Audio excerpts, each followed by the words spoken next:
In this section of our tutorial, we're going to begin taking a look at the warping technology that is so crucial to the success of Ableton Live. Now, what warping technology really is based on a technique called granular resynthesis. Now, in granular resynthesis, we're going to take a look at a sound wave and break it out into very tiny chunks or tiny grains of sound, and hence the name granular resynthesis. Then what happens is, if we need to slow this file down, we'll add in little grains here and there to make it take more time, and if those grains are matched nicely, we won't even notice that it's been slowed down. And if it's been sped up, we have to actually choose which grains of sound to pull out that might not be noticed. So that's granular resynthesis. Now, granular resynthesis opens up so much for us, it's amazing. One of the main things that we can do in Ableton Live that is so powerful is immediately speed up or slow down any collection of clips we have, so they can be audio or MIDI. And those audio clips can be from a variety of different sources, each running at different tempos or speeds originally. And we can plop them into Ableton Live and it will sync them into place for us. So we can change the tempo or speed of an individual clip or an entire collection of those clips. We can also keep them synced together as we change the tempo. We can also apply a groove or swing feel to them, and we see this parameter down here in the main clip box. We can correct the timing of a performance isn't exactly right, or we can use that same technique we're going to use for correcting timing for altering the timing to try and create new or funky ways to hear a clip. So as we do this, again, we're going to have several different techniques of granular resynthesis. One that works best for beat-based waveforms or clips, tone steady sounds like trumpets, flutes, saxophones, etc., texture or synth pad type sounds. We're going to skip down to complex, which is great for complete mixes, and then repitch is another way of changing the speed of a waveform, but it's one that does not use granular resynthesis. Now let's take a look at and try to get a grasp around time signature.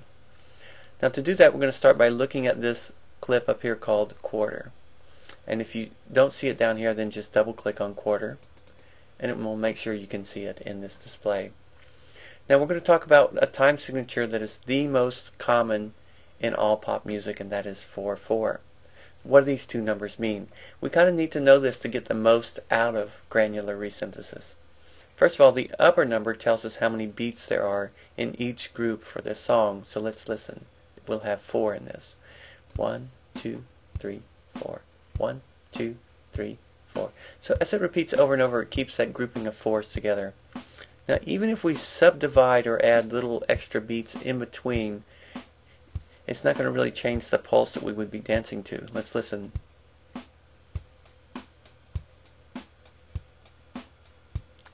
And now 16ths.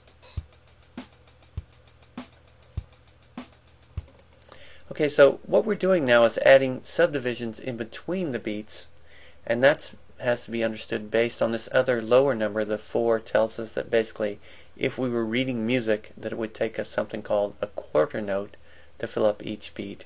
Hence the name for this first one, quarter. We can see 1 drum strike for every beat. 1 1, 1 2, measure 1 third beat, measure 1 fourth beat, etc. If we have eighth notes, that means we have 2, or cut the 4 in half and we get an eighth. So instead of 1/4, now it takes an eighth note to take 2 eighth notes to fill up a beat.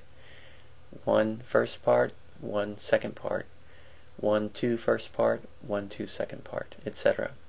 Now if we go into the 16th, and again I'm just clicking on these, we can see we have 4 subdivisions to each beat. 2, 1 2 3 4, 3 2 3 4, 4 1 2 3, etc. So even though these have slower or faster feels, so even if we were dancing to this and we went from quarter notes to eighth notes, the main pulse for dancing is still 1 2 3 4. And again, 16ths add more in between each beat. 3 4 1 2. But the pulse we dance to would still be the same. So that's a basic understanding of 4/4. And again, this is going to be the most common time signature for any waveforms or audio clips you bring in, so you can keep that in place. As you listen to your music and you can try to tell whether it's 8th notes, 16th notes, you can set your swing groove parameter here in the clip box to match. So this one is at 16ths, so its groove needs to be at 16ths.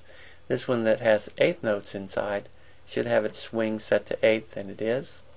And then quarter only has quarter.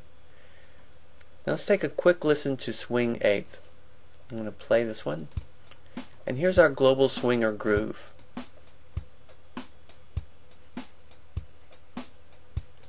Every other one is being delayed. So again, that's part of that warp technology that not only lets us speed up and slow down things, but apply a global swing feel or groove feel to anything we might be playing. Okay, now we're going to pick up in our next section talking about the different types of warping.